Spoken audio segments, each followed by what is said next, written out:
अरे अरे दोस्तों, कैसे हैं आप? उम्मीद करती हूँ आप बहुत ही बढ़िया होंगे, स्वस्थ होंगे, मस्त होंगे। तो फिर से आ गई हूँ मैं द सीक्रेट सक्सेस स्टोरी में से एक बहुत ही प्यारी सी स्टोरी लेकर।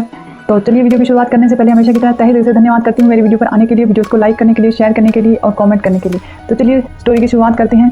तो यहाँ पर एक लड़की जो अमेरिका में रह रही थी, उसने क्या किया, उसकी एक फ्रेंड उससे मिलने के लिए आई, और वो जो फ्रेंड उसके मिलने के लिए आई ना, तो उसने उसके सामने सीक्रेट के बारे में जिक्र किया। तब उसे वो पहली बार सीक्रेट के बारे में किसी ने बताया था। तो उसने उससे पूछा कि ये द सीक्रेट क्या है, और उसने उसको ये कहा कि द सीक्रेट का मैंने इस्तेमाल किया और मैंने अपनी लाइफ चेंज कर ली। जो मैं पाना चाहती थी ना, वो सब चीज़ें मैंने पा ली। मैंने अपनी हर इच्छा को पूरा किया है द सीक्रेट से। तो उसने जब उसके बारे में, सीक्रेट के बारे में जानने की ये कोशिश की और उससे पूछा, तो उसने कहा कि जब मैं ये रहस्य तुम्हें बता भी दूंगी ना, तो वो रहस्य नहीं रहेगा। ऐसे कह के उसने उसको नहीं बताया।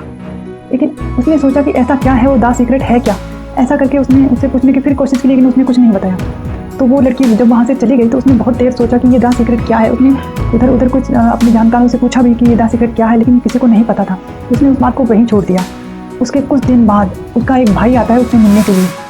जब वो बैठकर बातें कर रहे होते, तो धीरे धीरे उनकी बातें द सीक्रेट पर चली जाती है। उसका भाई उसे बताता है कि द सीक्रेट एक बुक है और मूवी भी है, और वहाँ उसने कहा कि मैंने वो देखने के बाद उसमें जैसे बताया गया था वैसे वैसे करके, और मैंने बहुत सारी चीज़ें मैनिफेस्ट की हैं, और वाकई में जो रहस्य वहाँ बताया गया है वो वाकई में काम करता है। उसके कहने पर उसने उसी समय द सीक्रेट की DVD मंगवाई, ऑफलाइन वो मंगवाई और मूवी को देखा, बुक ऑर्डर की और बुक को पूरा पढ़ा, और फिर उसने कहा कि मैं अभी कुछ छोटी सी चीज़ से शुरुआत करके देखती हूँ। तब वो जिस एरिया में रहती थी ना, तो उसने बहुत साल पहले एक चीनी गुलगुले होते हैं जो एक मिठाई होती है, उसने वो मिठाई खाई थी। तो उसे वो मिठाई खाने की इच्छा थी, लेकिन वो कहती है कि मैं जहाँ रह रही थी ना, वहाँ कोई भी ऐसा रेस्टोरेंट या ऐसा होटल नहीं था जहाँ वो चीनी गुलगुले मिल रहे हों, और उसकी इच्छा वही खाने की थी। उसने कहा कि जो चीज़ें मेरे पास नहीं है ना, मैं उसे ही मैनिफेस्ट करती हूँ।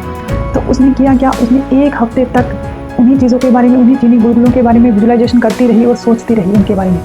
एक हफ्ते तक वो सोचती रही, और उसे वो कहीं नहीं दिखाई भी नहीं दी और उसे खाने के लिए मिले भी नहीं। तब उसने उस रात को सोते वक्त उसने सोचा कि मैं सोच तो रही हूँ, लेकिन हो कुछ नहीं रहा है।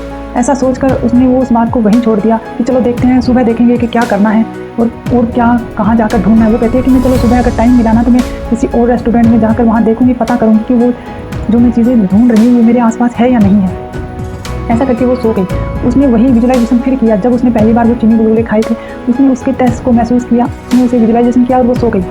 दूसरे दिन जब वो उठी ना, तो उसे वो चीज़ें बिल्कुल भी याद नहीं थी। उसने क्या किया, एक हफ्ते तक उसने वो चीज़ें हमेशा याद रखी और विजुअलाइजेशन करती और सोचती उसके बारे में। जब तक वो अपनी उस विश से कनेक्ट थी ना, तब तक वो उसकी विश पूरी नहीं हुई।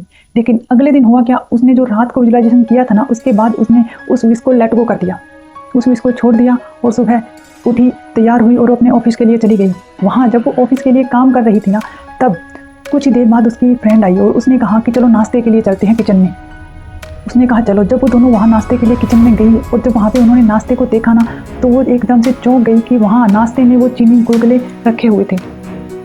तब उसने सोचा कि ये जो चीनी गुलगुले, जो ये डिश है, ये नाश्ते में नहीं खाई जाती, और ये यहाँ नाश्ते में कैसे आई।